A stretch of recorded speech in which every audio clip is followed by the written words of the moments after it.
Yo, yo, yo, yo. This is DPS Podcast. That's Damage Per Second Podcast. Back on a fine Thursday night. Feeling all right. I am your co-host, SloMoBackSlap, with my other co-host, Mr. Gaming Forte. What's up, Forte? How's it going, man? It's going good. Going good. Just tired. Long day at work today. But we here. No days off unless it's work related and we can't. Other than that, no days off. But no, it's just been cool, man. Just working and enjoying games as usual. Oh, really? What games you been enjoying? Borderlands. Oh, even really? though it's still busted to an extent. I'm not. You still ain't gonna get me. You still ain't gonna get me to change my mind on that. This performance is still not it. Hey, look, it's not. It's not. It definitely needs work. But that said, it's good. It's good to have you, playing with a brother. Appreciate you doing that. We've been I for myself, that's basically all I've been playing over the past week is Borderlands 4. I did beat it yesterday. Beat the campaign with the Siren at level 34, I think I was when I beat it. And I've started. So in the footage on the Jumbotron that you see, that's the Exo Soldier, Rava, whatever his name is. But I started that one with Forte. Well, I started that one, but I've been playing that one with Forte. And then I also have Harlow, the Gravatar. I haven't done the other guy. I forgot his name. That'll be the last one I do, but it's 3's enough right now. I haven't max leveled or min-maxed the Siren yet, so I just kind of beat the game with that one. The other ones I'm like level 16 and level 11 with those two. But I'm enjoying it. I think it's the second best Borderlands that that's out. I think the only one that's better than this Borderlands is Borderlands 2. What about you? As of right now, yeah, that's how I'm feeling. I mean, it's definitely better than pre-sequel, better than 3, better than Tiny Tina's Wonderland. I think I like the direction of the story and stuff. It's like we were talking about it yesterday that they're taking it a little bit more serious when it comes to like the story progression and everything. So it's like a welcome change compared to the comic relief that they were trying to implement ever since Handsome Jack became a thing. But in general, I think it's hitting all the right points. And man, the game will sneak up on you too when it comes to the difficulty. It's like you think you got it all handled out, the next thing you know, you're getting swarmed.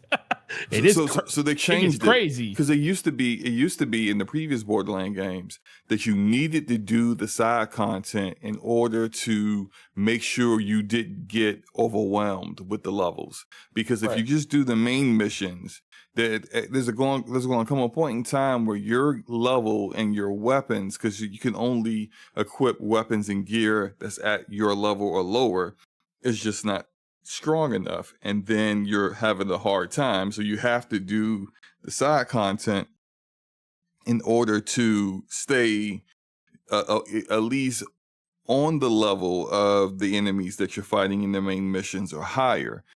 The change with Borderlands 4 is that it's very much kind of like Ultimate Vault Hunter mode in other Borderlands games, where they're basically their level changes determined by your level. And in this one, the enemies will always be 2 to 3 levels higher than where you are. So it really doesn't matter how much you play. You're always going to have to deal with that kind of level of difficulty. Another thing that they're doing which is a little different is that they have, like, before it used to be you would just play the game, and the difficulty level was really more determined about how many people were in the party. More people in the party, harder the enemies are, the more badasses that come out, that kind of thing. Now they actually have a difficulty setting of easy, normal, hard. And I mean, we beat it with the Siren. All of my characters on hard. but I think they made some good changes here, because before you used to be able to power level people. Like if I'm a level 2 and I join Forte and he's a level 39, I'm going to get levels really quickly, because when he kills an enemy with me in the party, I'm getting all that experience that comes with it. And at my level, that's going to level me up pretty quickly. Now, when I join Forte and I'm a level 2, like I said, and he's a level 39, the enemies to me appear as level 5 at the highest. And to him, they're level 42. So they do that in order to make sure that, like, we're both doing damage. We're both able to do damage. And so even though we're not nowhere near the same level, the amount of damage that we are capable of doing to enemies is appropriate. And so I thought that was well done. Something that in other looters like Remnant from the not Remnant, Outriders, they did not balance that very well. So I do think that, like, that's done well. I think the end game, of course, you're not quite there yet. I'm not going to say any spoilers, of course, but I think the end game is implemented extremely well, because typically when you play a looter, you get to the end game, there's a lot of, like, you got to kind of figure this stuff out of what is next to do, if there is anything else to do, and, like, what's more important to do. And typically this is where content creators kind of come into play to kind of walk you through things. Hey, you can do this, you should do this next, that kind of thing. The way they did in-game in this game, I thought was extremely well thought out, because they kind of they integrate a lot of things into the storyline and the quest. So it's just like you kind of, you beat the game and then you're already kind of just doing things that you find out this is what end game is going to be for this character going forward. These are the things that I'll be doing going forward. And so I thought that was very seamless and well done. The loot grind is good. I think content wise, my only real gripe is, well, let me say some of the other positives before that. So me, Forte, shout out to Gaming Addict with the Iron Lords, and I think another member of the Iron Lords. We all four of us did like a mini raid, a raid room together, which was really dope. It was really fun. Beat the boss at the end. Pretty good boss. It was a good time. There's a lot of those all through the game, and you gotta, like, find the pieces of the vault in order to unlock the vault. So it's very much a Borderlands kind of thing, but imagine what you pretty much did in, like, Borderlands 1 condensed into a small, like, side mission, which was cool. But I think the weapons are a bit lacking. I don't know if you feel the same, Forte, or not. I've got a few legendaries so far, and some of them are cool. But I feel like the majority of the legendaries that I've gotten really kind of pale in comparison to legendaries of previous Borderland games. And so that's, like, maybe the weakest part of the game so far to me. I'm working on some builds, and I got a few that are pretty nasty at this point, but they're not quite like OP levels of buildcraft that I've done before with previous characters. I just kind of feel the weapons need a little bit of a oomph, a little bit more to them. I was thinking the same thing. Part of me, and it's really interesting hearing that from you, because, like you said, you beat the game, and you're of course you're not at the end game, but you progress far enough in the game where you're able to at least beat it on one character, and so you got a really good, like, reference to what the weapons feel and look like. It just feels like I won't say like it's average, like normal. It's like I haven't came across like weapons that, like, something like how the conference call was in Borderlands 2. Like when you got a conference call, you was Yeah. like, "Yo, this is it." Now, This is it right here. interesting enough, I did get a weapon. It's called the linebacker. It's a shotgun, like Okay. kind of how the conference call was a shotgun. The linebacker, what it does is it's you can shoot it at the ground, and it will hit like these waves that will come towards the enemy, and each wave is more powerful than the previous one. It's like 5 waves, and so you can hit it at the enemy. Which would do a significant amount of damage, but it does way more damage. You know how the red letters are like signify a special ability that legendaries have.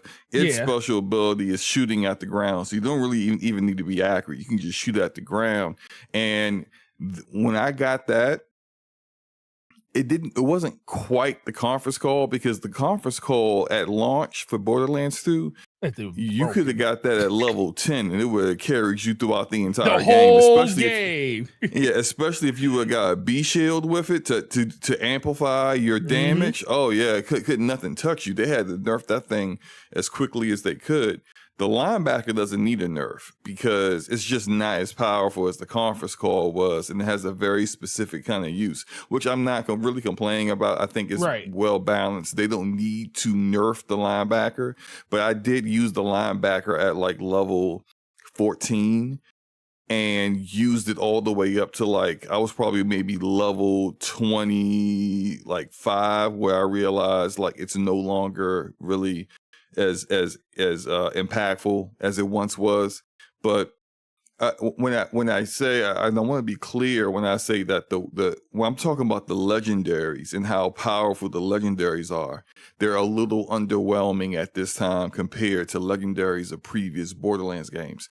The actual weapons themselves, I do find they're just regular weapons to be a bit more useful than in previous Borderlands games. So there's a bit of a balance there.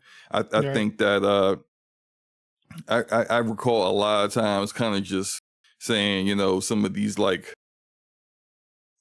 some of the blue unique weapons, I would just kind of just stick with those, but I would like rarely ever really found any greens that were worth it. But like there's like classes of weapons and certain particular weapons that just I have found are just more my style, and I like them, and don't mind putting a green or a blue on. That's just really just a good gun. It's just that when you get to the high end stuff, the legendary stuff, it's just not quite hitting. And I think that's the one thing that if there's something to complain about, I'm fine about that, because that's easily rectified. You just make better weapons, you know, and release them. And that's easier to do than say like with Borderlands 3, you had a bad villain and bad dialogue and a bad story. Well, I mean, you can't fix that.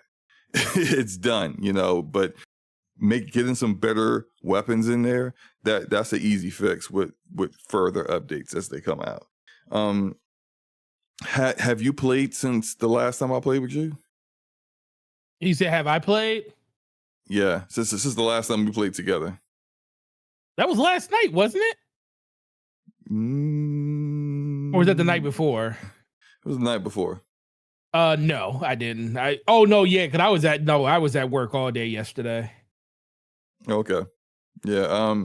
So you're about, I would say. Well, when we got through, campaign. We were at Zedra. Remember, we had just got the Zedra in my campaign, and she's like going over like all the different, like basically the mission brief on everything you need to do. The premise. Yeah, the premise of the game. Yeah, because it's a really long. Your prologue is the whole prison thing. Yeah, and then you kind of get into the world proper, but that's more of like, it's probably a good 5 hours of you just kind of like understanding the systems, getting more options before you really understand what's going on here and what you really need to do. And you're now at the part where you understand what the overarching mission is that you need to do. It's yeah, I remember the story's pretty good. It's got some good twists and turns to it. Yeah, I know when I take it back. I did play probably like an hour after I did get off you. I did log in. It was early yesterday because I remember as soon as I like listened to the premise, it got to the end of it, and then it said fast forward because it said, would you like to skip the mission you already completed in another place? I was like, Right. And absolutely. so Yeah. to clarify, last week we were concerned that that was something that they wouldn't implement, and it was really just due to a bug that other content creators had dealt with who had the game pre-launch. Clearly that has been resolved because, and I've seen it as well, where I've joined other people. When I joined Addict and you with the Gravatar, when I got to that point, as I was playing it solo, it was like, hey, you want to skip this content? I said, sure, absolutely. And it skipped me ahead. Yep. And I skipped everything that I had already done. So I do appreciate that, because that's something that, again, I have complaints of other games of not doing. Remnant from the Ashes, that Remnant 1 and 2, we talk about that. Remnant could definitely use that. Yeah, right. If you're going to have a game that's based in co-op, a cooperative experience, the progress should not just be for the person who's the host or the team leader or the like that's dead. That's old game design. They gotta get past that, man. Right. I agree with that. Yeah. Anything else you've been playing? No, man, that's it. I literally is the only game I've been playing. I put my Switch down. Actually, I don't even know where my Switch 2 is. I think my daughter has it in her room I because know I where haven't. mine is. Probably not even hooked up yet. Wait for Well, no, Fire Emblem. I did. Well, Did you I did say I was install? going to do Oh, you that. did. You did say I you did hook were it up. playing the old I one. did hook You it were up. playing the old ones, yeah.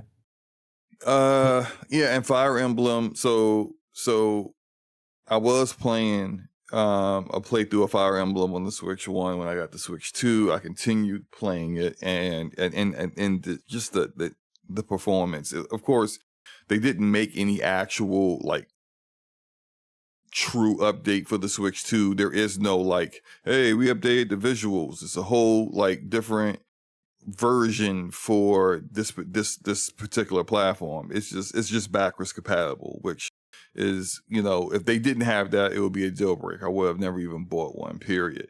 But they got that. And the issue with performance with Fire Emblem Three Houses is that when you're in the monastery, which is, like half the game, more than half the game actually, you spend a lot of time there. When you're in the monastery, the performance is like the frame rate is like a yo-yo.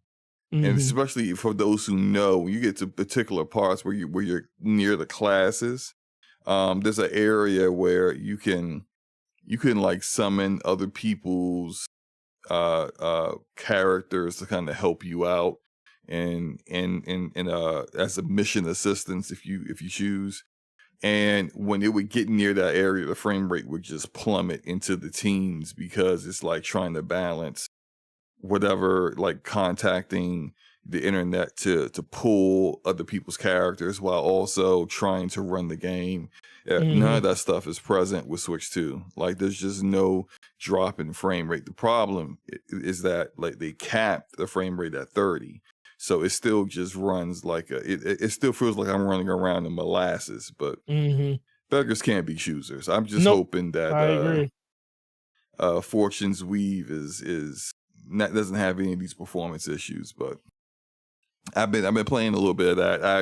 I took, before we got started, I took my son to swim class, and while I was waiting for him to be done in swim class, I had my Switch 2 with me. I did a little bit of stuff in Fire Emblem, and then, like, he wasn't there for long, so he didn't get a chance to play it for long. But when I've had the time, I've been kind of messing around with it for a little bit.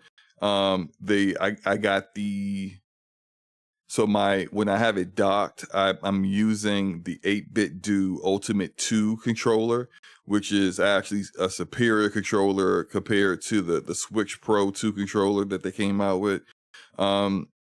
And I got that running on the Switch 2, so it works really good on the Switch 2. The only thing it doesn't do is that it won't wake up the Switch. which is unfortunate. But everything else, like TMR thumbsticks, great performance.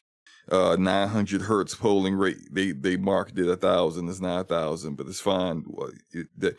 I have the dongle connected to it, and with the dongle, it does hit that level of performance way more than what you would get in any other controller on the Switch. So it's pretty dope. I could have used it because I have this Game Sir Supernova, and I got the Nintendo version that's like white and red. I decided to just have that connected with my Steam Deck setup because the David Dude's just a better controller. But Clizzle in the chat says he bought his Switch 2 day one and never opened the box. Hey, I understand. I understand. I understand. But no, hey, let's get into these topics, man. There's no need to do any delaying. Are you ready? I'm ready. Oh really? Oh really? There is a rumor out here that the Microsoft Flight Simulator 2024 is coming to the PlayStation 5 this November. Forte. Interesting. Very interesting. I may have heard something similar a few months ago and just kind of kept it to myself. So, I mean, at this point in time, nobody is shocked of anything that is an Xbox first party game or second party game coming to the PlayStation. But thoughts about this, Forte? What do you think? How do you think this is going to perform on the PlayStation platform? Probably pretty bad on a regular PlayStation. It might be actually pretty good on the PlayStation 5 Pro. I think that's a slept on game. I put a lot of hours into that game, but I played it predominantly on PC and everything. But it's nothing. It's like another one of those games that is nothing like it on that platform. And right now, the only place you can really play it is on that. Well, the only place you could up to this point play it is on Xbox and PC. So I can see, a lot of people being interested in something like that, because I actually had a person that came into the store today was looking for some type of flight game on PlayStation because there hasn't been like an Ace Combat or anything like that. So when I saw the last Ace Combat was about 2 or 3 years ago, right? Yeah, it was Ace Combat 7. 7 was the last one, and it was a while ago. But so this is a genre that is very woefully, underrepresented inside of gaming.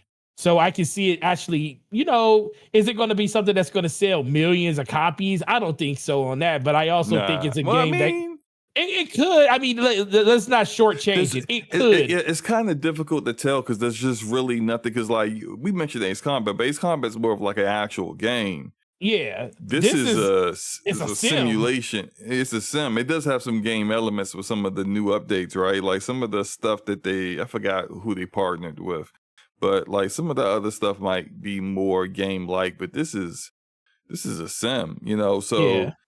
It's kind of, I think it's kind of hard to tell whether the PlayStation community would be into it or not.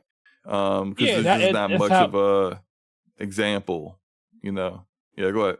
Yeah, no, that's what I was kind of thinking. Like, for the most part, I can see it doing well, but it just really, it's a particular audience that's going to play a game like this. So, in general, it doesn't hurt putting it over there because I don't see, Xbox guys, outside of the initial release of it and talking about how it looked and, the fact that it was finally playable on console. I think it was something that is definitely like a it's not, out there enough for a lot of people to actually get. So being on PlayStation, the biggest player base in at least console base, I think that's going to be something that's going to benefit them. So I actually like the move. And some people are going to probably say, yeah, another game that's going to another platform that Xbox made. And I'm like, at this point, just get over it. It's nothing, at this point, it is what it is. It is what it is at this point. That right. pod or it's just, it is what it is. Like there's no changing that. There's no going back. So there's just no point in continuing to complain about it. I do think that when it comes to what it's like performance wise and visually, it's probably going to look great. Because that's how that game engine just typically looks. This is being made by Asobo. And I forgot the name of their game engine, but it's the same game engine that they've used for a Plague's Tale, like both of the Plague's Tale games. So when you like that games on that look fantastic. The problem is that its performance is fairly rough, heavy, and I think when it comes down to it, I think that people who own a PS5 Pro may be a bit disappointed with the level of performance that you'll get on the PS5 Pro and compared to the PS5, and I'll explain why. Because the PS5 Pro only has like at max a 10% improvement in CPU performance compared to the PS5, and that comes to the detriment of a little bit of its GPU performance. And if you recall, Flight Simulator is extremely heavy on the CPU. Very. And that's to the degree that like you would see when it first came out, and I think it got a little bit better, but not too much. But when it first came out, people who had like the very best GPU that's out there, I think it may have been like a 3090 Ti at that point when it first launched, you would see people who had that in a 3070 basically roughly getting anywhere between like no different than 10 frames per second, because it really wasn't about the GPU, it was about the CPU. And although they've done a bit more optimizing since then, it's still going to be like that roughly, because like your CPU is taking in so many or writing so many instructions to the GPU and trying to keep up with all the data that's coming in through cloud on the entire world that is supposed to be rendered, that this GPU is supposed to be rendering. So like there's just no really mitigating that or making it much better. It just is what it is. And so it would surprise me if performance on the Pro is just really maybe just slightly better than performance on the PS5 itself. Yeah. But we'll see. Yeah.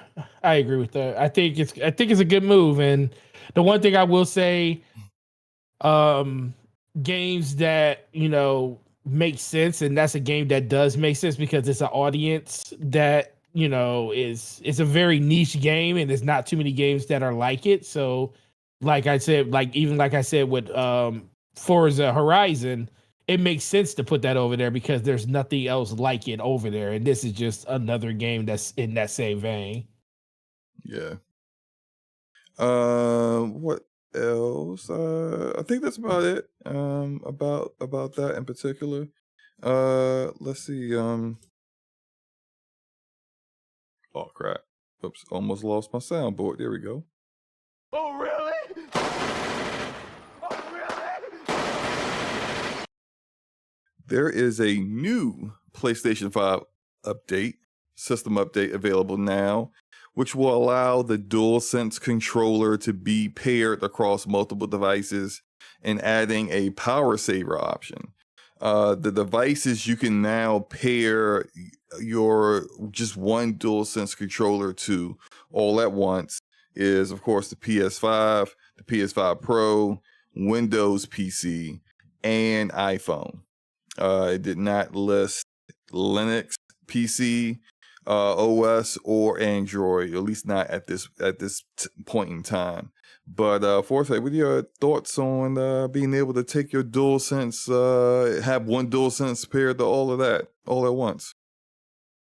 That's crazy that you can. I mean, you know, if I actually use my DualSense more than I use my Xbox controller, that would actually be a really cool thing. But I just think, I mean, this is their way of trying to combat the fact that Xbox is still the standard when it comes to controllers on a PC. That's the, you know, they're just trying to find a way to say, okay, how do we break into not just the market, but how do we become like the dominated, the more dominated controller when it comes to like people using it on other platforms? Because there's more people out here with PlayStation than Xboxes, but everybody's still mostly like on PCs or even on mobile. When they buy controllers, they usually buy like an Xbox controller or something, because like all the firmwares and everything, Windows being a thing and it all being tied to that ecosystem, it just makes it more simple and easy. So this makes sense. It's just another way of saying like, hey, let's find a way to penetrate that market pause in order to get more and more people using our peripherals when it comes to just using Xboxes and stuff. So I think it's actually pretty cool. I never actually really thought about it because I've never used my PlayStation controller on PC, ever. I've never even thought about hooking up my DualSense or my I've used it DualSense on Edge PC that a I few have. times. I The guarantee few it times worked. I've used it on PC, I've used it wired, of course, and it's only been on games that are kind of like PlayStation skewed, like not necessarily just first party games, but say like I've used it with, of course, Until Dawn, because Until Dawn is a game that kind of like takes advantage of what the controller does. You can still play without that, but it's just not the same experience. I've used in the beginning, I used Final Fantasy VII Remake with that controller. Then I switched to the other controllers for the later ones. But it's only been in certain circumstances, just and that's mostly because that the controller is just really basic. With Right.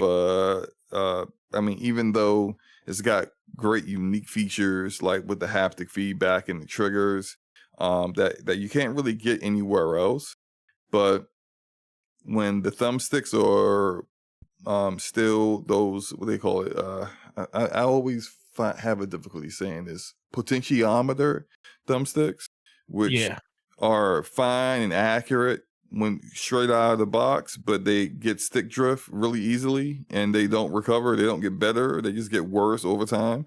And I getting to understand the technology a little bit better, I understand why a little bit more why you see Sony and Microsoft doing that, and as well as Nintendo. And it's because if you go with Hall Effect, not only are you losing out on the sales of people buying replacements, because a huge key point of what people end up having to replace a controller for is due to stick drift or triggers that break.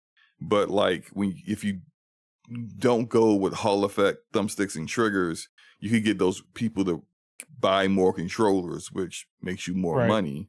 But the other thing about it is that they really skimp on the battery in these controllers. Yeah. And Hall Effect, although it does not get stick drift, it does draw a lot of power, which is why TMR is the best thumbsticks to go with, because TMR gives you the lack of stick drift like a Hall Effect, while also being as accurate as potentiometer, but it does it with far less power draw than Hall Effect does. And so they don't want to do that because that's a little bit, TMR actually is more expensive, whereas Hall Effect is just as cheap as the sticks they put in them now.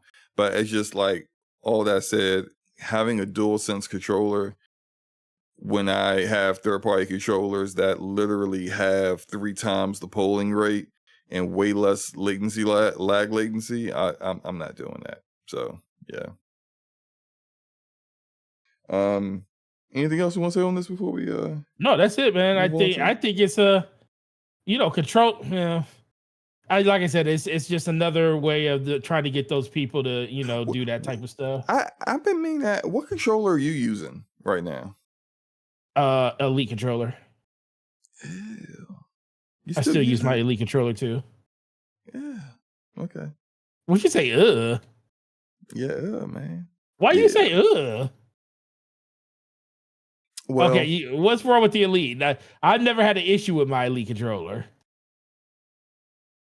You know Tell how me. like we would talk about how console gamers would say, "Well, I got no problem with 30 FPS. What? Just fine for me." Listen. That is And completely different. no, it's not. No, it's not. I'm gonna tell you why. It's And definitely people, different. it's not. Listen to me.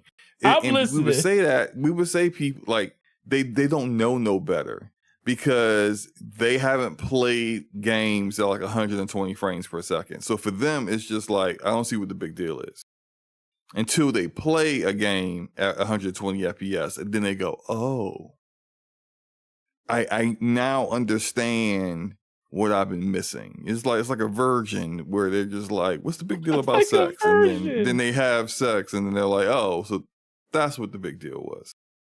Lord have mercy. You, sir, you're a controller virgin, man. A It's controller version? yes. Oh, You see, Lord. you were like that elite controller. You asked me what's wrong with it. What's wrong with it? Well, it's durability is not great, which I think you already recognize that. Like it's Oh, yeah, it's- I've been it's- recognizing it. They That's why break I down had- fairly easily. Yeah, But I agree. outside of that, straight out of the box, form factor feels great. Probably one of the best feeling controllers when you Sure put it in your is. hands as far as size and stuff. That said, pause, right?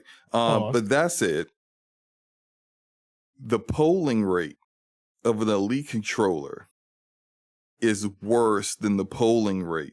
Now, polling is about like how quickly it refreshes to the device, how it's your reactions, your inputs, how quickly are they being updated to the device.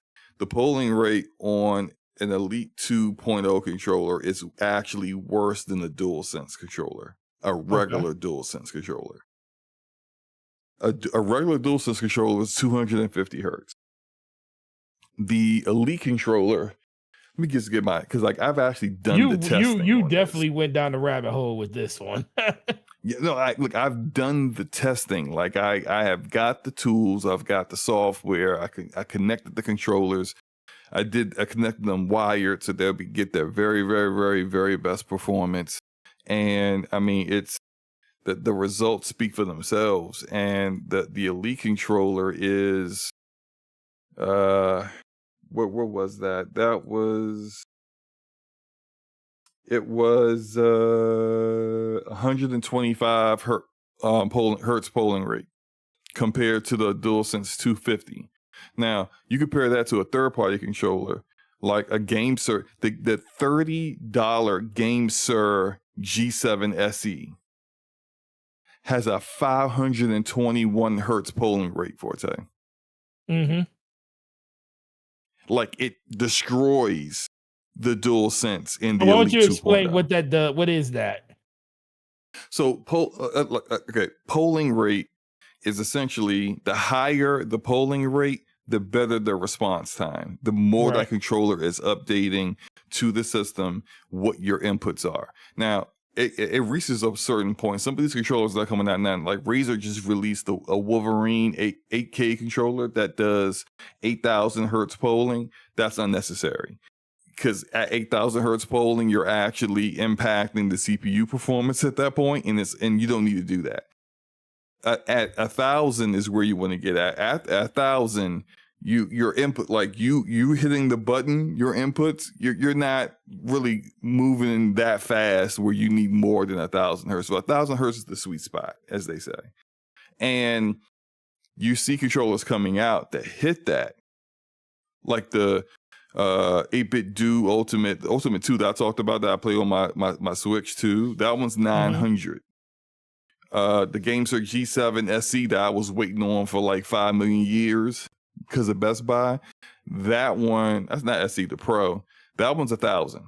And I have like a good 3 or 4 controllers that are 1,000 hertz polling. But like when you feel the difference in how well they tune the thumbsticks, you used to be like, I just can't go back to these other controllers. And it's not really quite, it's a little bit Xbox fault, but not like all the way Xbox fault, because it's Xbox fault because they haven't come out with a new controller this generation. That is a premium controller. Like Yeah, that Elite 2.0 you got is from last gen. It's from That's last gen, what was considered premium last gen.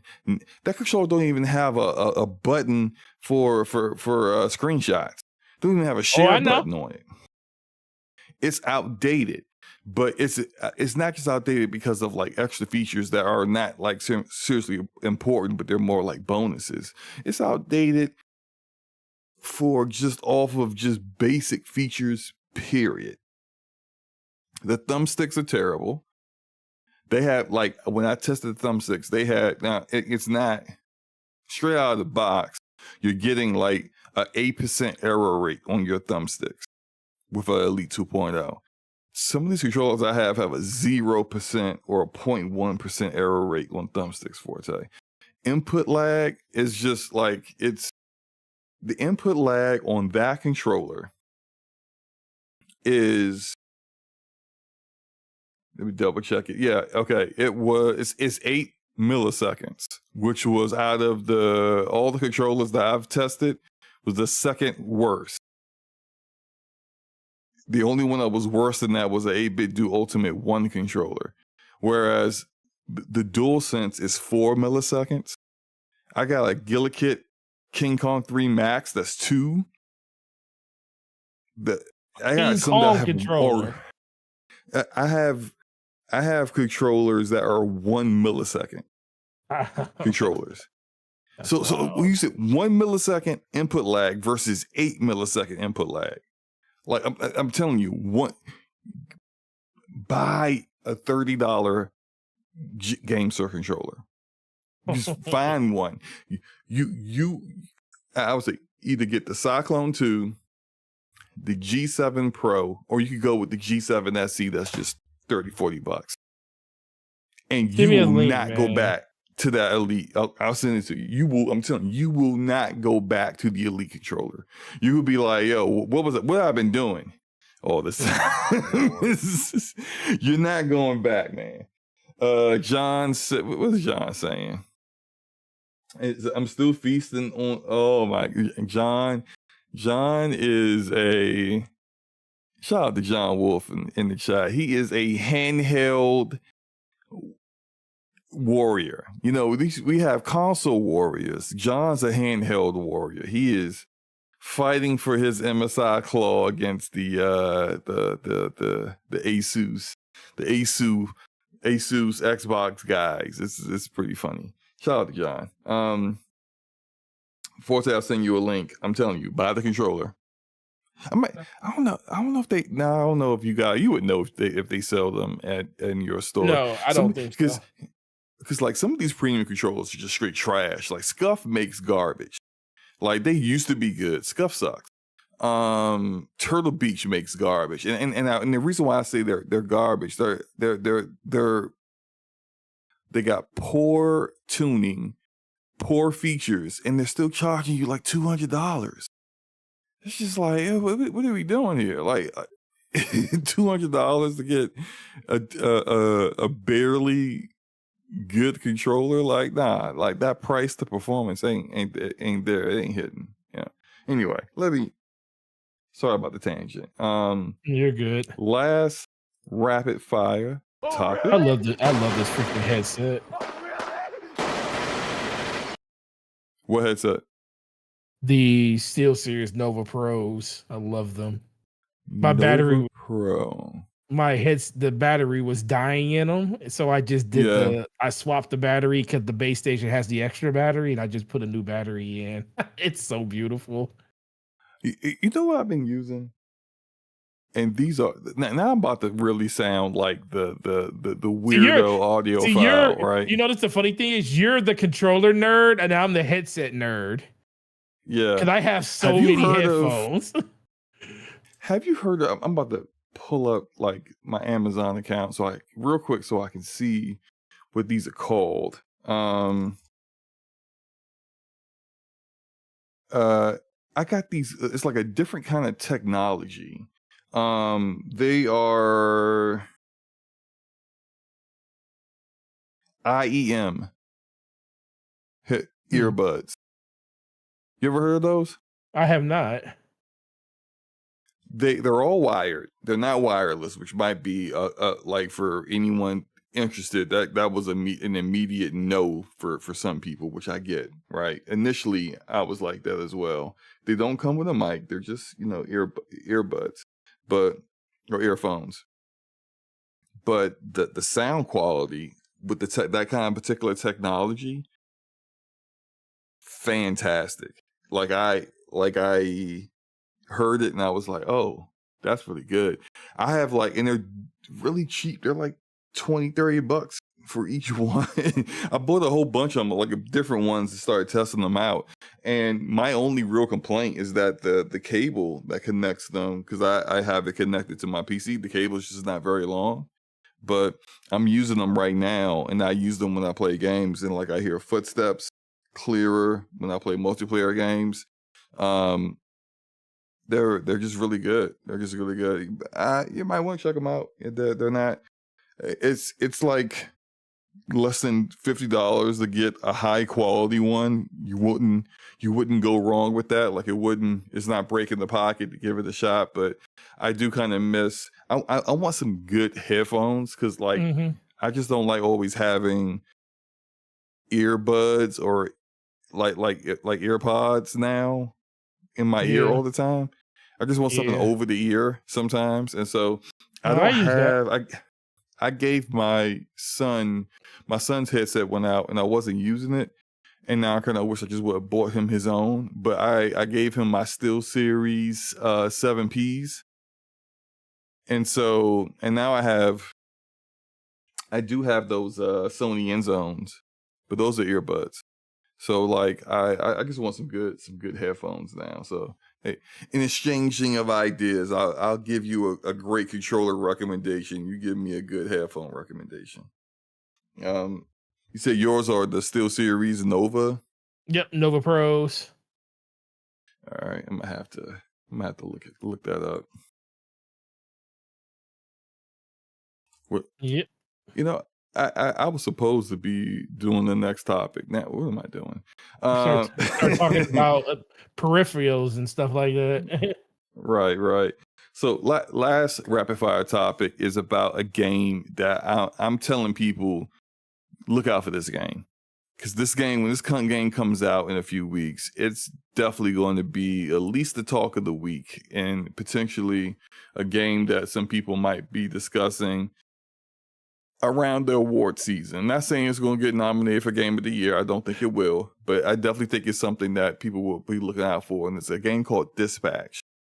If you may have seen it before, but it's got animation that's very similar to Hi-Fi Rush, and it comes out October 22nd. It's got some real heavy hitters in the voice acting area, but essentially you are a former superhero who was forced to retire due to injuries, and now you're a dispatcher that works for this company that dispatches heroes to, deal with supervillains, deal with crime, do public service kind of stuff.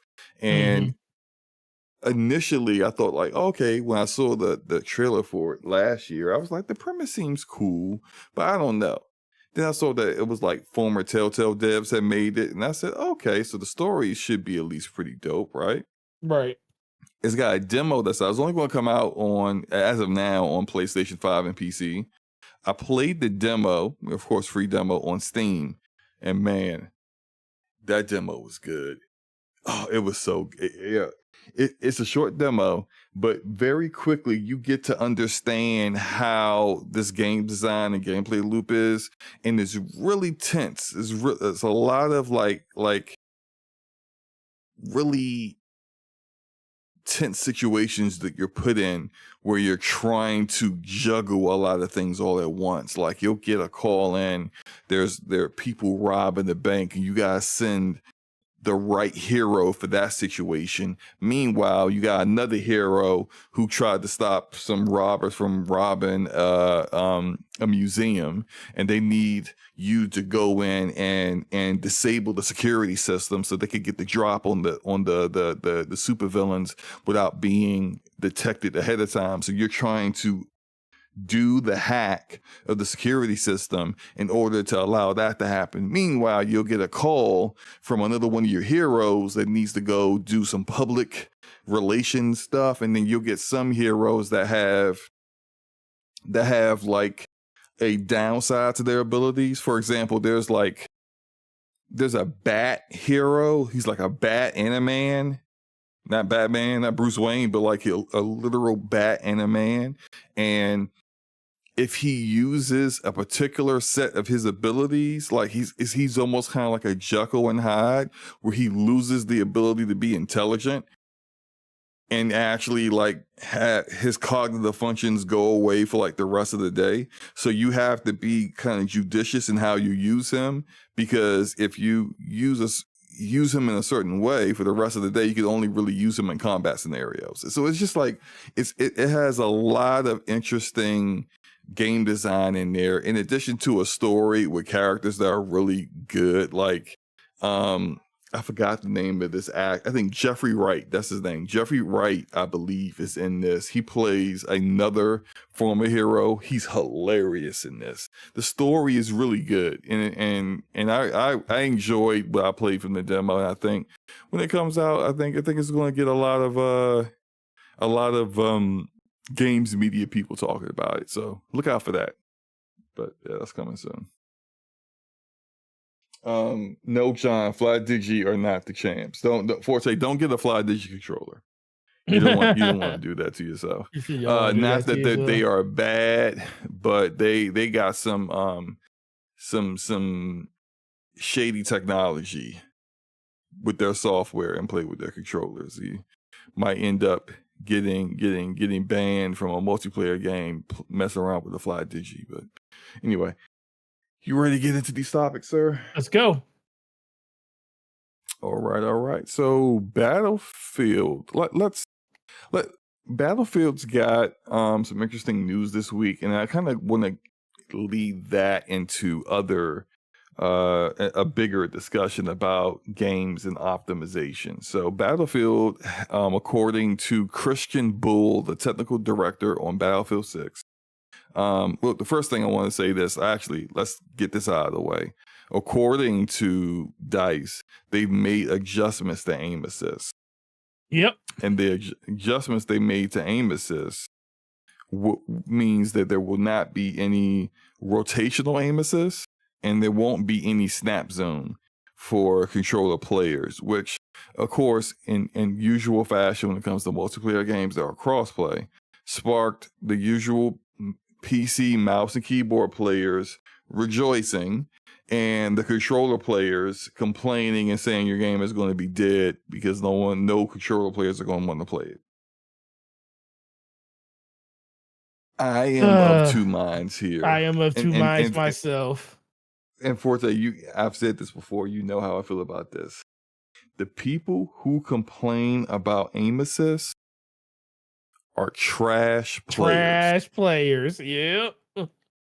The people who complain about mouse and keyboard players are trash controller players. Yep. The only people who complain about these things are bums who get dogged in games.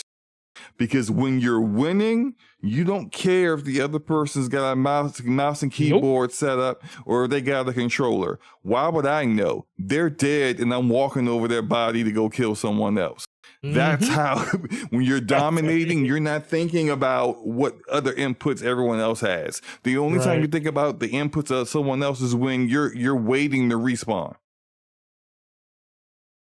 When it's counting down to 5-6 seconds for you to get back in the game, and you see they're set up, they're loaded out, the person that killed you, and you see they're on mouse and keyboard, you see they're on controller, and then that's when they get it in their head. Oh, see, they can't handle that I wasn't good enough in that moment, or maybe I'm just not having a great day, or maybe you just suck. They can't handle that. Right. They have to have an excuse. Oh, he beat me because he had aim assist.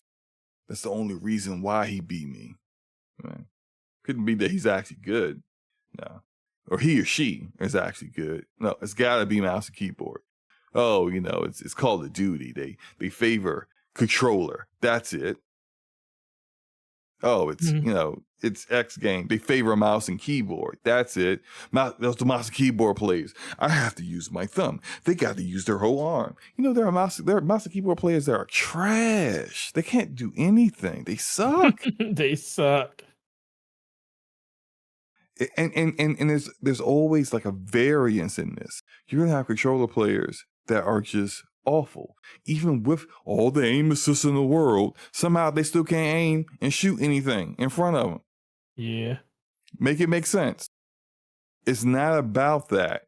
It's about, do you understand the game? Do you understand the map? Do you know where enemies are coming from? Do you understand what the game needs you to do? Do you understand which abilities are better? Do you know which guns are better? Do you know how to do movement in this game? Do you know how any of that stuff works? All these factors come into play whether you end up dead or alive in a match. And whether someone aimed down sight faster than you and killed you plays a part in it, but it ain't the whole part. I just need people to come to terms with something. Maybe, just maybe you suck. Just think about that. Maybe you're trash. Forte, what are your thoughts on that? Listen, I do not disagree with you. I look at when I play games, the last thing that pops across my mind is the input you're using. I kind of graduated from that thought process the moment that I said I was going to play certain games on PC. And I like when I saw that I was doing good, I was like, either I'm just getting like lucky, or everybody in this lobby I'm playing with that's on mouse and keyboard just sucks at mouse and keyboard. And that's the thing that people don't realize about it. Because when you play, just because you can play just because you play mouse and keyboard don't mean you're good at it. That doesn't mean you're the best at it. And it's like, trust me, there's bad controller players out there. Go to aim labs, bro. Like some of y'all need to just go to aim labs. Yeah, whether you're on mouse or keyboard or controller, go to aim labs. Okay. Yeah, look, I went to aim labs to get better. I did too. No, let me tell you what I used to do. When I was playing Destiny, what I would go into like certain, like I would go into I forget what the place was called, but it was where they had all the statues and stuff, and you can like go in there and test statues and stuff. It was like statues, and you can you mean the aim labs?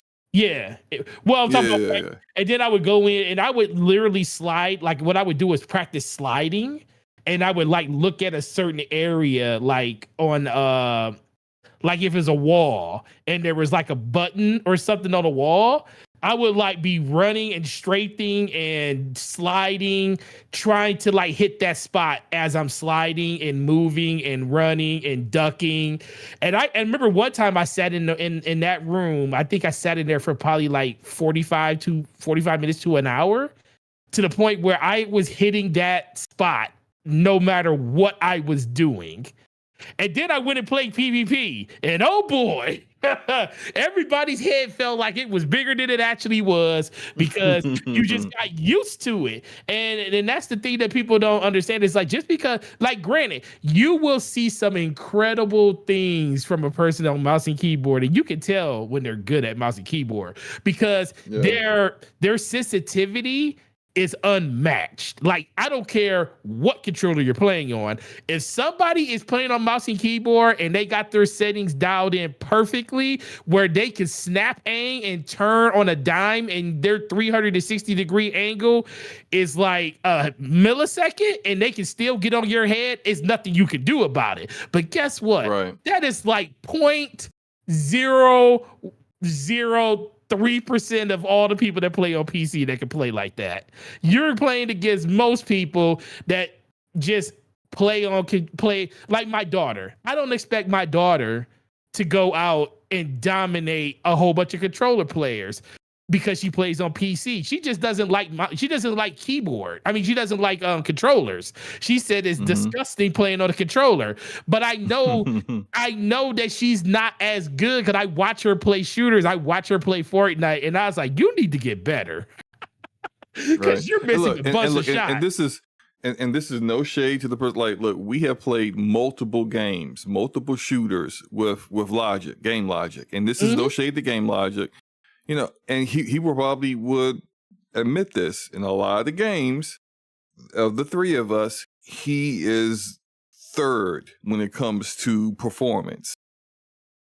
I don't He think plays I on have keyboard and played a mouse. single. Yeah, I don't think I've played a single game with game logic that he wasn't playing mouse and keyboard. That's Yeah. Halo Infinite. That's Call of Duty. I don't think there has been a single time I've seen him play with a controller. And that's fine, because that's how he prefers to play games. But this whole idea that, like, oh, I lost because the person was using mouse and keyboard, I lost because the person had a controller with aim assist, it's nonsense, bro. And I also think that sometimes they're just cheaters in the game. And I think people confuse aim assist with someone having a Cronus Zen and using and having aimbot on a macro on software working on the Cronus Zen device. Sometimes I think some of these guys see a mouse and keyboard player and they getting domed as soon as they look around a corner and not real. That guy got wall hacks on, and he's got wall hacks, aimbot, and something, and God mode or whatever the heck else involved, like enabled, and that's why that's happening. So people sometimes get it confused, and they just think they can't tell the difference between a cheater and the actual device, or not device, but the actual game allowing aim assist. Has created a situation where now all the controller players are now aim gods. That's just not how it works. What you're dealing with is a significant number of Cronus Zen people, which is an unfortunate thing that I will say needs to be addressed in a way that stops this from taking over competitive scenes and games. But it is what it is, man. Anything else you want to? Anything else you want to say about that before we get into the other part of this topic I want to talk about? So the guy I mentioned earlier, Christian Bull, he's the technical director for Battlefield 6, and he said the biggest challenge they had with the Xbox Series S was dealing with the console's limited memory, and specifically the RAM, because I believe, and maybe someone can correct me in the comments after the show or maybe live right now if I'm wrong about that, but I believe the Xbox Series S has 10 gigs of RAM, I think. And some of that's dedicated to other processes like running the OS and whatnot. And so that limited RAM is a bigger issue than the limited GPU that it has, because of course GPU can be scaled, but the amount of memory that you have is something that isn't really going to be able to scale. But he said specifically about that the Xbox Series S does have less memory than even our mid-spec PC that we use as our baseline. And so there was a point, I want to say like 6 to 12 months ago, where we kind of realized that a lot of our levels were crashing on Xbox Series S. As a result, the team focused on optimizing memory usage, and these improvements weren't just for the Series S, according to Bull. This process made it the whole game better for all platforms and more stable. Now, we've also heard something similar in regards to Larian Studios and Baldur's Gate 3. When they finally got Baldur's Gate 3, it took them some time, running on the Xbox Series S. They said that they're optimizing the game for Series S allowed improvements for the game that was already out on PC and PlayStation. I say all that to say, what the heck is going on with these games that keep coming out? And we have CEOs, directors, we have executives of these companies expecting frame gen to do all the work that they should be doing. Yep. They're expecting upscaling and upscalers to optimize their games and to deal with the fact that they just simply don't want to find a way to make the textures on this wall still look good with less pixels. Or still look good with less detailed textures. Like there are things that these people are not doing that they used to do that they don't anymore, and they feel like DLSS, FSR, TSR, XESS, these upscalers are now the default. And that turning on frame generation should be a choice, an additive. It should be like, oh, I can play this game at 60 FPS, but if I turn on frame gen, and if it was implemented well and the latency isn't through the roof, now I'm playing this game at 120, 144 hertz, 144 frames per second. Great. But it shouldn't be, this game is 30 FPS without it, and I need this to get over 60. That's the problem. And so that's kind of the discussion I kind of want to have here is what's happening. Because I feel like remember when we were playing Remnant 2? And when it first launched, people were shocked that for the PC, on the tech sheet, it had its specs of recommended hardware, and the performance levels of that hardware was all with frame gen and upscalers on. Not upscaler, but not frame gen, but definitely with DLSS and FSR on. And people were like, "What? Why are you putting this? This should be just pure rasterization. Why are you putting all this extra stuff in there?" And ever since then, when people were complaining, like, I don't like how devs seem to be optimizing their games around this technology that was supposed to be helpful to getting better performance, not being the performance. And it's just gotten worse since then. Forte, what are your thoughts on all this, man? Honestly, it's more of a scenario that honestly, it's just super disappointing. I mean, that's is really no way to like kind of even kind of sugarcoat that, because we kind of it's like, I'm not going to say we normalized it, but we allowed stuff like this to happen so often, where it's like par for the course. And let me tell you something, and I'm going to talk, and I'm going to tell you, like I told you the other day, why are we playing Borderlands right now? Because it's a fun game, right? It's a fun game, yeah. It is a fun game, but we now, I give you a pass because you didn't know when you bought the game that it was going to have bad performance, because you jumped in day one. So it wasn't like you watched the game in June. Yeah, I mean, I did too. Yeah, I had it pre-ordered a long time ago too. The difference is you jumped in day one. I waited till the next day because I had to work that day, and I saw all the fire everywhere, and I was like, no, I'm not doing it. It's like at some point we got to take a stand. And then SloMo, what did you tell me? Said Forte, I'm surprised you ain't called me my government, that you was trying to appease to me so much. I thought you was going to call me by my government name. I thought that's what you was really going to do. But then you was like, listen, it's going to be fun. You can play with me and we're going to have fun. And I said, but SloMo, what about the performance? You was like, it's still fun. And that's the problem, SloMo. That's the problem. And guess what I did? I cracked. I didn't crack because of the game. I didn't crack because of anything. I cracked because of my friend.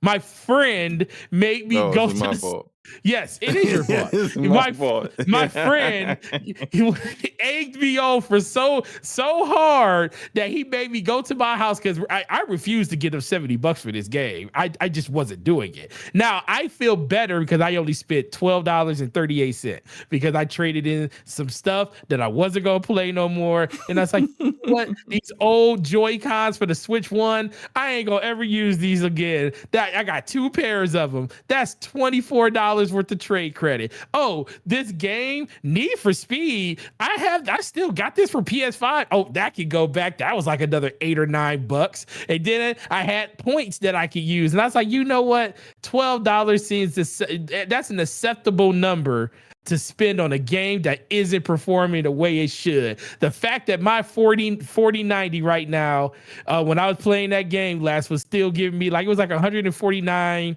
frames per second with, DLSS performance on. It's good. But do you know what it's supposed to be, Slow-Mo? It's supposed to be well over 200, but it is what it is. But we are the problem. That game should not run as heavy as it is. It's being so a cell shaded game.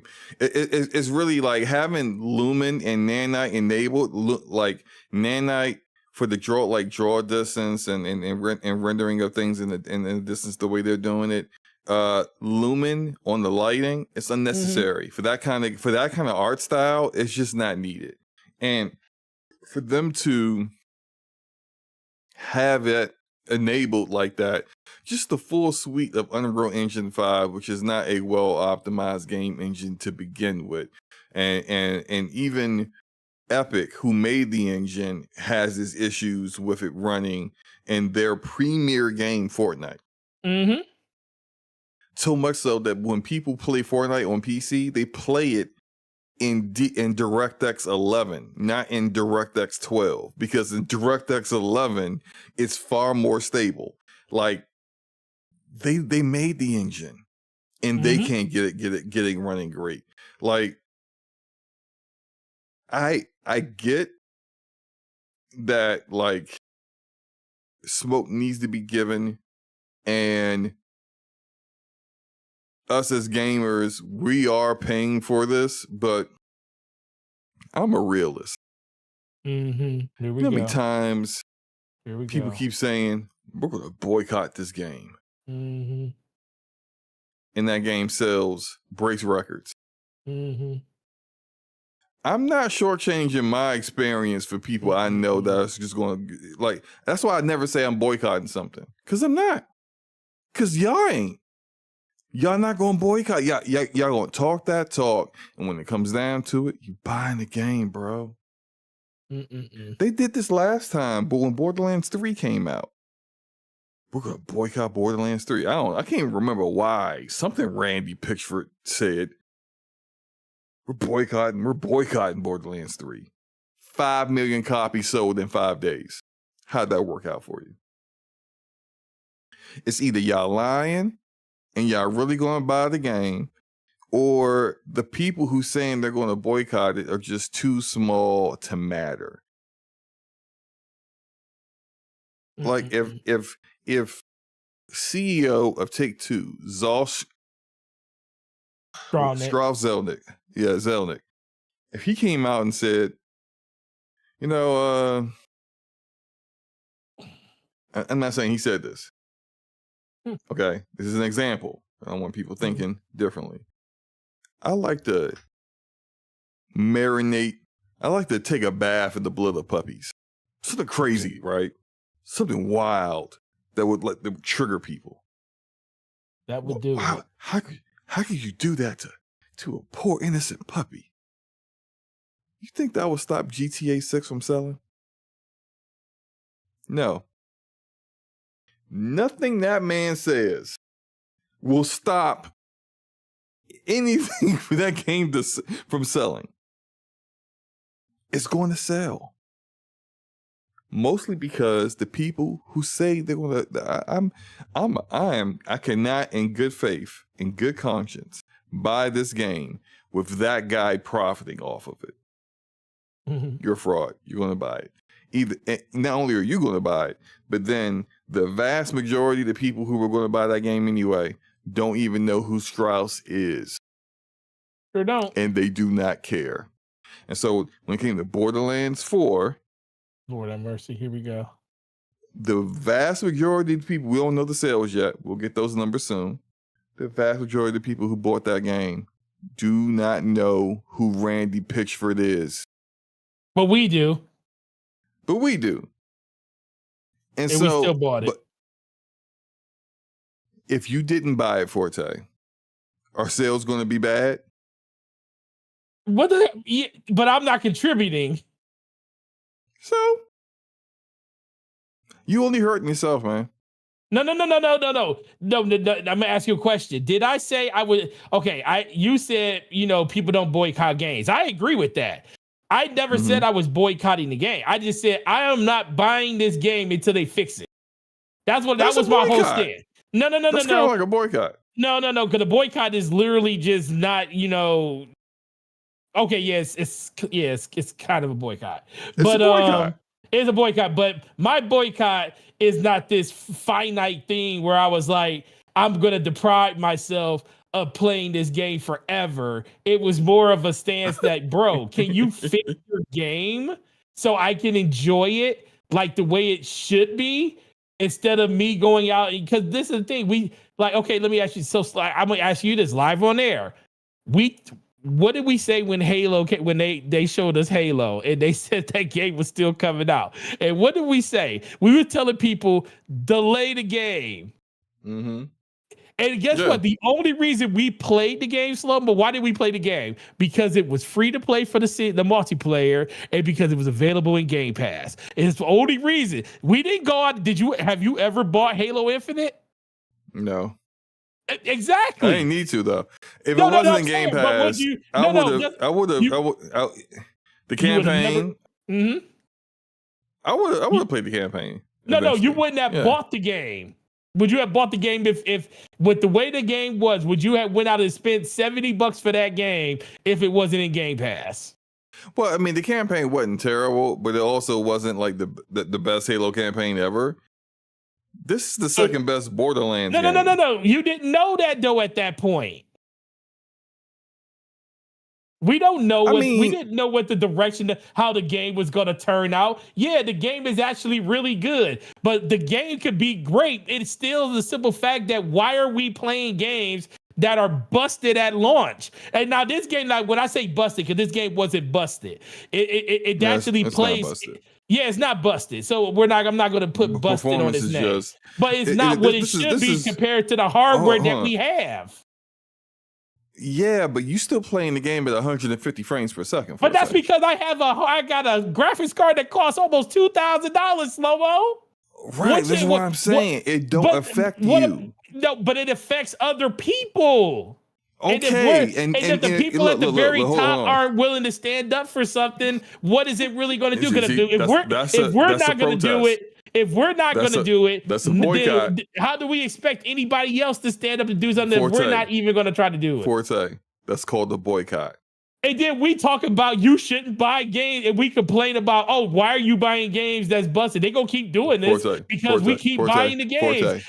We can't say that anymore if that's the case, because we're basically yes, we can. Hold on. Can't. Listen to what I'm saying. I have a 4080 Super. You have a 4090. Yes. The people who are on the high end who can brute force through the poor optimization of Borderlands 4. They are less than 3% of the PC gaming community. Us deciding, I'm a boycott. If all 3% decide to boycott, is that going to affect them? Not really. It also doesn't affect that 3% because they can brute force through the poor optimization and play the game well on an acceptable level. If you had a 4070, a 4060 Ti, a 5070 XT, that's a different story. Because you can't play that game with acceptable performance. Turn on DLSS. Turn on frame gen. You still can't play that game great. If I had that kind of rig, I'm not buying the game until it's optimized. Because for me, it's not worth it. I can't play that game well. And so until it's better, I will get it. The guys on console, the game has confirmed. It had a memory leak on PC, which I saw, which they fixed like maybe a few days later. That game still has a memory leak on console. A confirmed memory leak on Xbox and PlayStation, where Randy Pitchford came out and said, hey, we working on it, but in the meantime, if you see the performance drop to a horrible level after a couple of hours, quit and restart the game. Mm-hmm. If I was playing on console, I am not buying the game until that performance is better. Right. Their performance mode isn't 60 FPS. It's not even close. It's yo-yoing in between 40 and 50 FPS. The performance isn't good on consoles. If I am a console player, yeah, I'm not buying your game until it's ready. Now,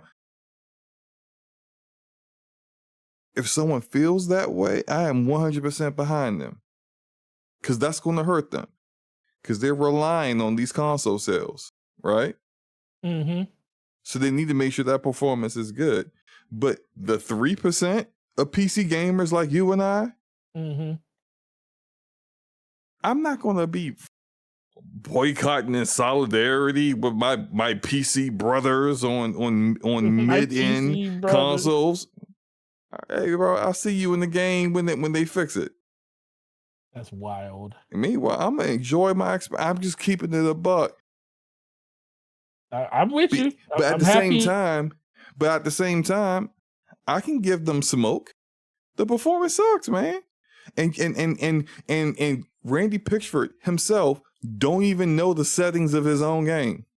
Ain't that crazy? He's telling people to turn off stuff that's not even in the settings. What are you talking about, bro? I was like, bro, be quiet. He's showing his lack of knowledge and his ignorance on the technology period. He was like, hey, nothing wrong with turning on DLSS. Hey, telling everyone, turn on DLSS. Randy, DLSS is only on Nvidia GPUs. If you have an Intel or AMD GPU, you can't turn on DLSS. There is a different equivalent for that. That's not as good. He says, oh yeah, turn on DLSS. This and I've seen it shown. There's no input lag with DLSS. Randy, you don't get input lag from upscalers. You get input lag from frame generation. He don't understand the own technology that's in play. And he deserves the smoke for all the nonsense he's been saying over the past week, because this has been a lot. And he's been like a meme, just like literally just running his mouth saying the stupidest stuff. Oh, PC gamers need to understand that their hardware ain't that good. You need to upgrade your hardware. When people are testing your game with the very best CPU on the market and the very best GPU on the market, and they're not getting the same level of performance they would get in another game, shut up, Randy. You don't know what you're talking about. That said, if you do have a 9800X3D CPU, and you do have a 5090, I understand you telling people this performance ain't good enough. That said, you're still getting double what some of these other people who are complaining about this are getting. You really don't need to stand on this square, okay? You're like the rich folk who's like, I ordered caviar and they said they were out. And so I had to settle for lobster. I can't with this place. Like you're country club PC gamer at that point, complaining that the group of golfers in front of you are taking too long on the holes. These are first world problems. You're not out here with a 3070 Ti with 8 gigs of VRAM trying to play the game on medium settings with DLSS performance on. It's not you. You're mad because you can't play it in badass preset. It's not the same, bro. It's okay.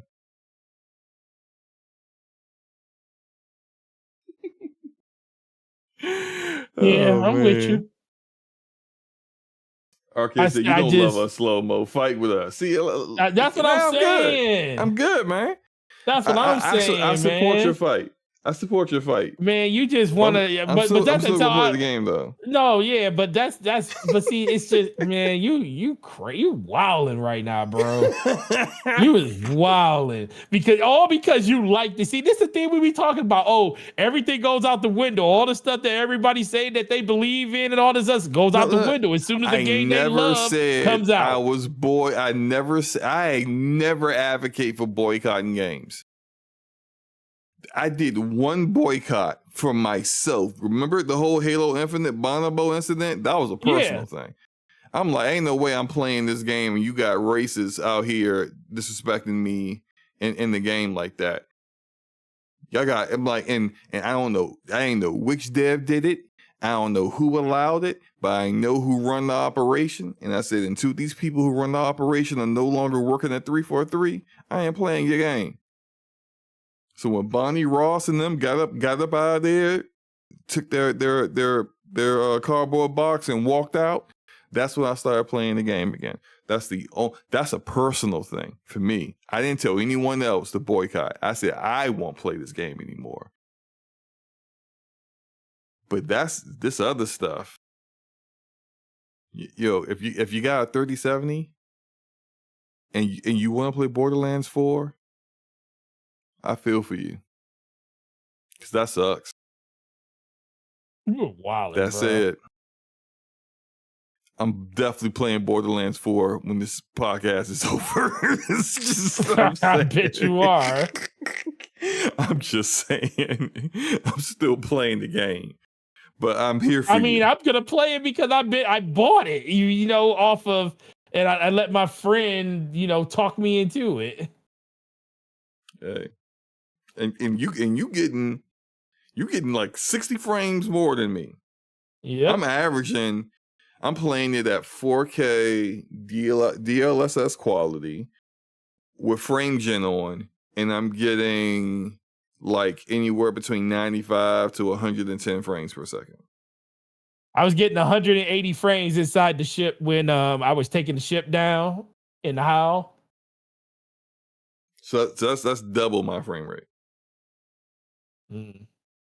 Terrible, bro. You're good. All because I got the hardware to do it. And I even said it. Hold on, Forte. What's the specs on your monitor? Oh yeah. 38, you know where I'm about to go. 3840 by 1600. Now, forget that resolution. What's the hertz on it? What's the refresh rate on your monitor? Go ahead. 144. Oh, so why you want all them extra frames you can't see, Forte? Why? Because my monitor you can't see them. It doesn't. My monitor only goes to 144. Yep. So all you seeing is 144 frames per second. I should have said 260. No. You told the truth, and here we are. So the truth is. Okay, yes, the truth. Even with this completely heavy game that it's unnecessarily heavy for no reason, you are still averaging a higher frame rate than your monitor could even display. So for you, performance doesn't look to your eyes any differently than any other game.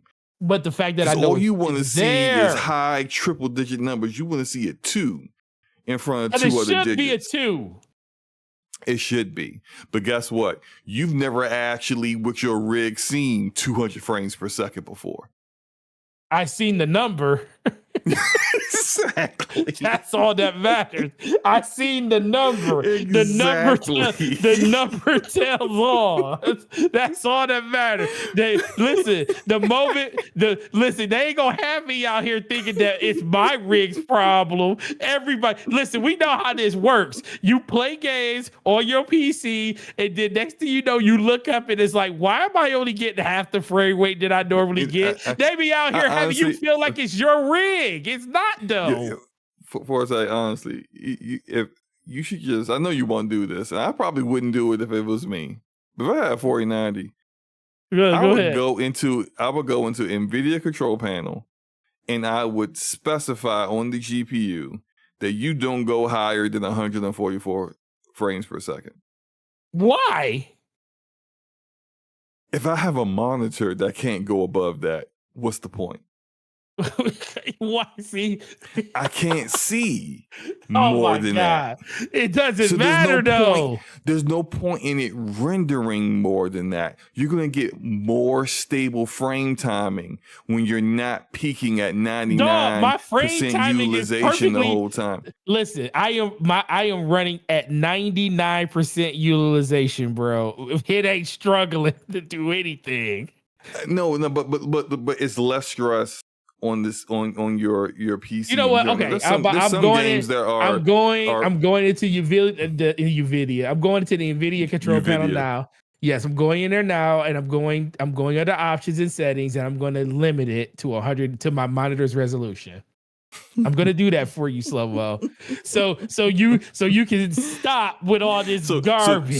So you won't see the fluctuations of your frame rate. It's going to stay at locked 144, and you're going to see your utilization at like maybe 80 or something. Yeah, and that's even worse.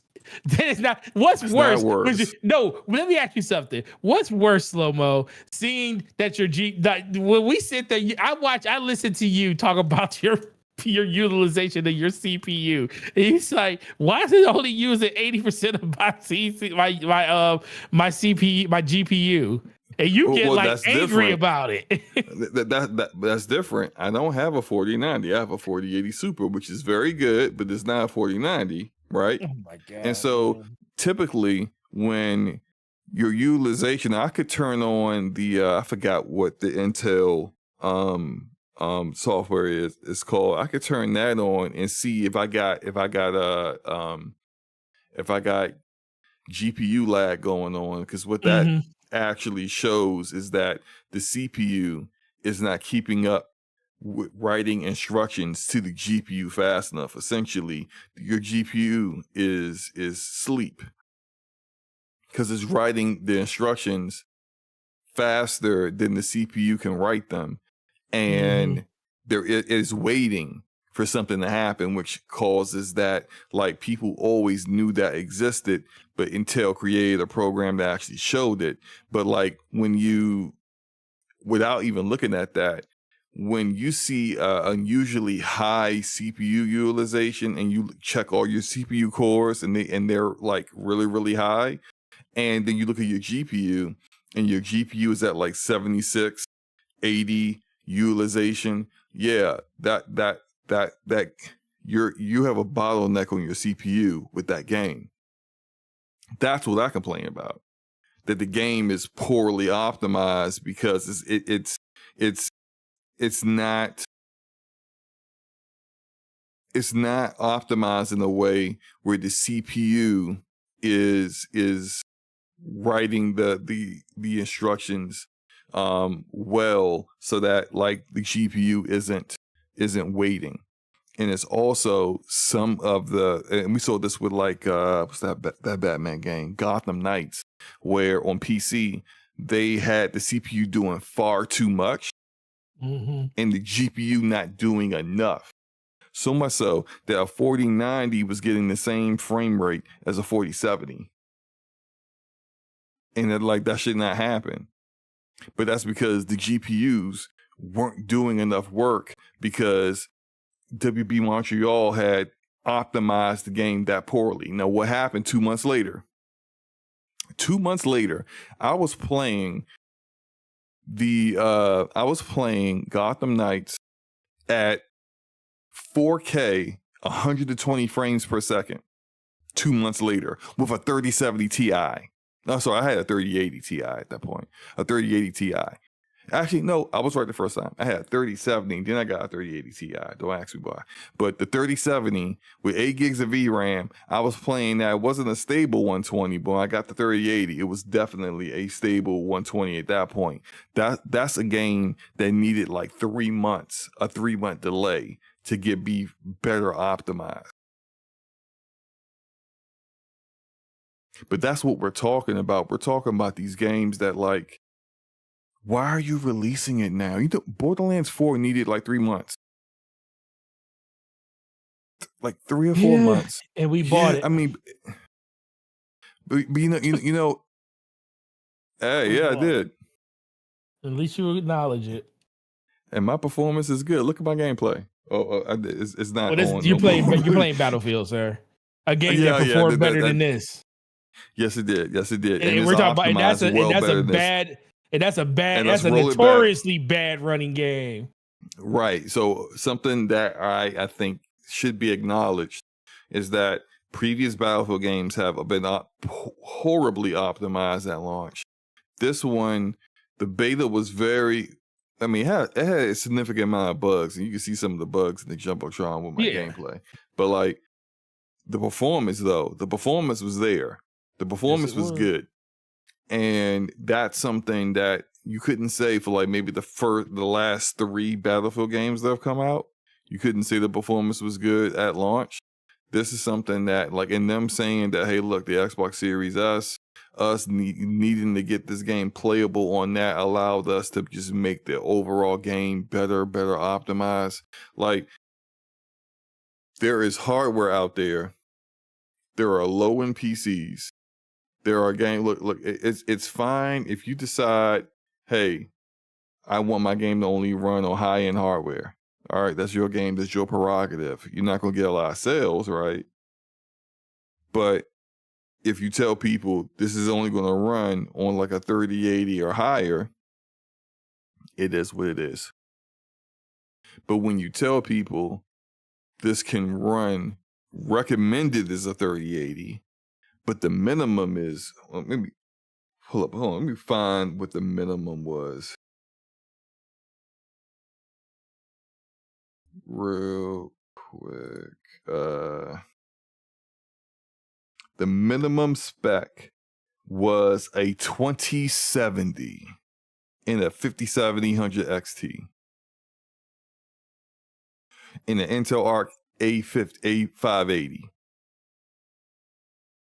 When you tell people minimum this game can run with an 8 gigabyte VRAM GPU, and then when people try to run it like that, it's not playable. That's where, you deserve the smoke. You deserve all the smoke you get. So that is true. Umbra says, don't allow SloMo to gaslight you, Forte. I'm not gaslighting anybody. It's too late. All I said was, I asked a simple question. What is the refresh rate of your monitor? And I think a lot of people should ask themselves that question. When I have two monitors, I have a multi-monitor setup. My monitor that I play a lot of my shooters on is a 1440p 165 hertz monitor. They're both LGs, but 165 hertz monitor. When I play Call of Duty, I play Call of Duty on that monitor. It really performs better than my 4K LG monitor. But when I play single player or co-op games, and not games that are not competitive, single player games, real visual, games, I play that 4K. And my monitor's refresh rate's 144 hertz. If I'm getting frames above that, I'm like, all right, that's interesting. But I don't really I know I'm only seeing 144. I'm not seeing when I was doing the road to Borderlands 4 and I'm playing Borderlands 2 on my PC, I'm playing that 4K and getting like 300 frames per second. I'm not looking at 300 frames per second. My monitor can't display that. I'm seeing 144. Mm-hmm. It just is what it is, man. So just put it into perspective, because even though Forte isn't the main people I've seen, like Forte, you haven't really been complaining.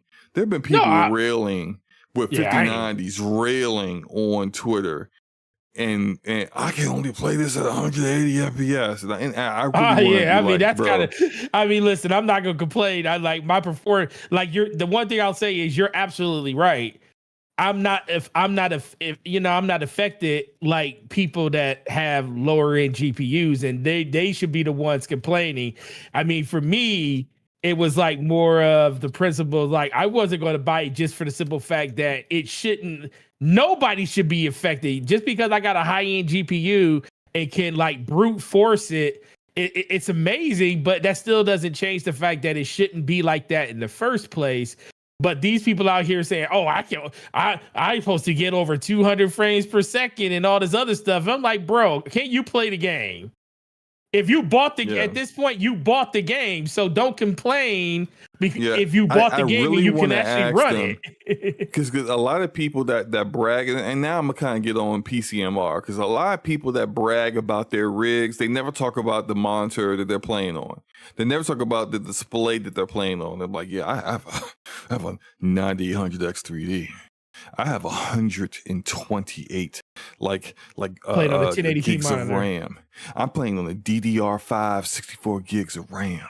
I have 5 terabytes of. I have a petabyte of storage.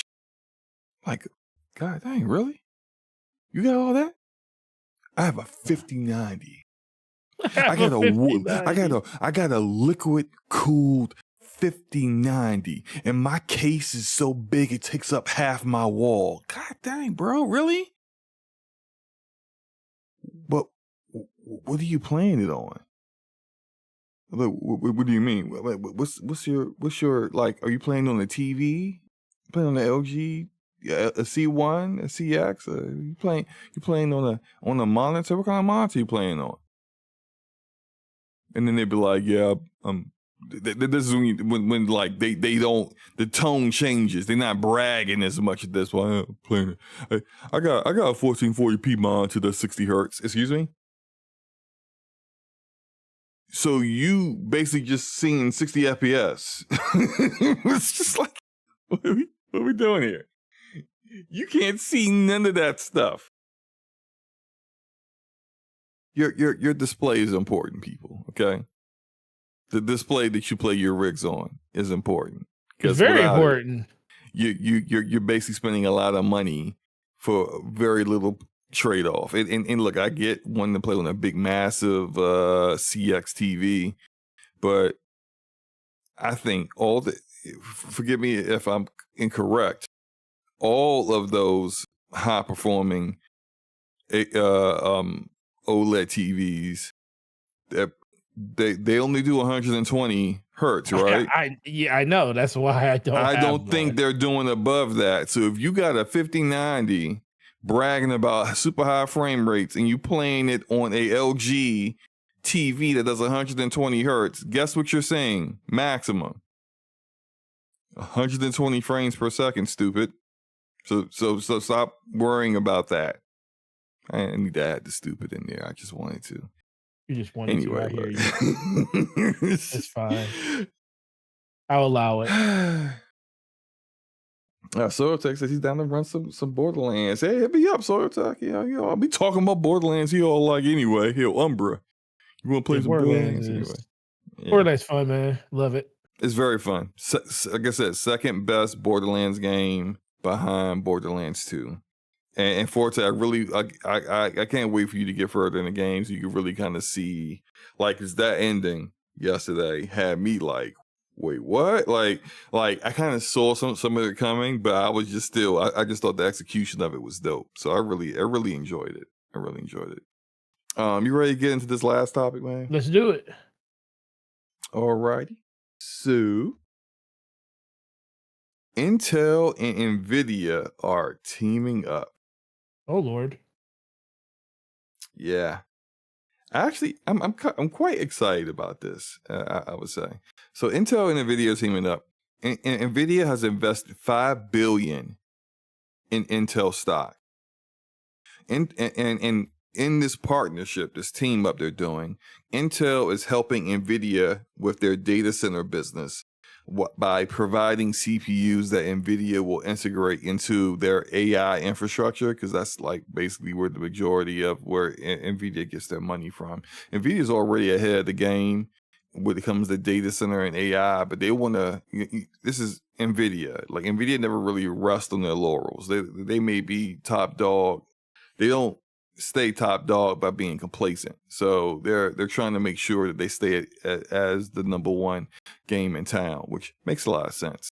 But additionally, Nvidia will be helping Intel build APUs that will be used in gaming handhelds and or laptops and or consoles, because that's what essentially what you get. So like in your Xbox, in your PlayStation, in your Nintendo Switch, in your and for laptops for the most part, in your PC handhelds, these are all system on a chip, SOCs as some people may call them. They're APUs. They are integrated together, a CPU and a GPU all on one chip. And so that said, they are very well engineered, but when you have both on one chip like that, you don't get the same level of performance as you get from a discrete CPU and a discrete GPU like you would see in someone's desktop. You also have to kind of, depending on what these devices they put this in, you got to worry about form factor of the hardware you're putting it in. You got to worry about cooling. You got to worry about power. And so all that said, you want to have an APU that is powerful, but also can do all the latest greatest software. Like you want something that's going to have the best upscaler. Who has the best upscaler? Nvidia. You want something that has really good frame generation. Who has really good frame generation? Nvidia. And so it makes kind of a no-brainer here that Intel is now going to be working with Nvidia on APUs. Now, this is the reason why I said this is very, very fascinating, because the APU market is really dominated by AMD. AMD provides the APUs for the PlayStation 5. They provide it for Xbox, and Microsoft has entered into a new contract agreement with AMD for the PC handhelds. A customized APU for PC handheld, Windows PC handhelds that will be Xbox branded. And in addition to that, like there is just, you see AMD primarily use one of the PC handhelds like the Lenovo Legion Go, all those other kind of devices. So this is really groundbreaking in that regard. On the flip side, this does kind of spell some kind of concern for the GPU market overall. Because as a PC gamer, we have been begging for a third player in this market because AMD has not been good competition for Nvidia. Therefore, Nvidia has continued to keep raising their prices to the point now that if you want the 6090 that comes out next year, most likely, you're probably going to have to sell your kidney. We've been wanting a third player in the market, because a third player in the market that actually has a good product that's well competitively priced will then kind of force Nvidia to play ball. And we kind of started to see some of that, even though Intel's drivers were trash with the Arc series, and they weren't able to produce enough units. But we started to see things like Nvidia going to their GPU partner makers and saying, if you make an Intel GPU, we're canceling your deal with us. You won't be able to make any Nvidia GPUs. You don't make those kind of moves unless you're afraid of competition. And so these are the things that we were happy to see. But now with Nvidia owning 5% of Intel, with the investments that they're making, I can't really see Intel being that third player that we had hoped for at this point. What are your thoughts about all this, Forte? This is a smart move by Nvidia. You know, take the one competitor that you could have that has some emerging technologies that they were developing and come up with and basically say, hey, let's team up so we can like come out with a better product and stuff. So it kind of eliminates the ability for you to have that competition. You know, it's just like, you know, Microsoft going out and purchasing all these developers and stuff and all these publishers because it was the fact that they said, hey, we can't make the games, let's go buy the game. So I think that's the same thing here. So it's already a small ecosystem of games and not games, but of hardware and stuff that can actually operate at that level with a name behind it that people trust. And at this point, it's just kind of you're looking at it like, okay, so who's going to be that next person that's going to step up to do that? I can truly tell you, I don't know at this point. It also goes back to the conversation around what people were thinking with what was it called with Nvidia basically just cornering the market when it comes to like their overall deliverables. They already got a huge stake in the AI market. When it comes to that, they have a huge ecosystem when it comes to cloud infrastructure. And Nvidia is basically king of all that stuff, outside of probably the cloud network when it comes to Microsoft and their Azure network. But, at this point, who else has the ability to like kind of stand up? You would think about, things like Amazon and stuff, but they're not really in this. Like, we saw what they did when they ran away. Luna basically disappeared. They're not built for the gaming market when it comes to like developing technologies that's going to like benefit stuff like this. More of their stuff is more based around the medical industry when it comes to big businesses and stuff, when it comes to AWS. So that's kind of where they live at. I don't think we're gonna have another, just like I don't think we're gonna have another third, like everybody keeps who's gonna step into Microsoft's place when it came to like gaming and consoles. I don't think we're gonna ever get that either, because I just don't.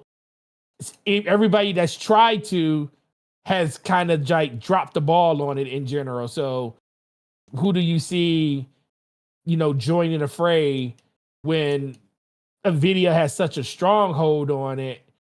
And then you got to think, even when AMD had really, like they have really good GPUs. Think about the benefit that AMD had when it came to like, oh, they're the more affordable brand, but they still have really, really good, hardware. The dollar per performance was amazing. Let me tell you what AMD's problem is in the GPU market. They dominate in CPUs, and they're great, right? Oh, they're killing that. What they do in CPUs is they innovate. Yep, they do. They were the first ones giving people more cores on CPUs. Intel wasn't.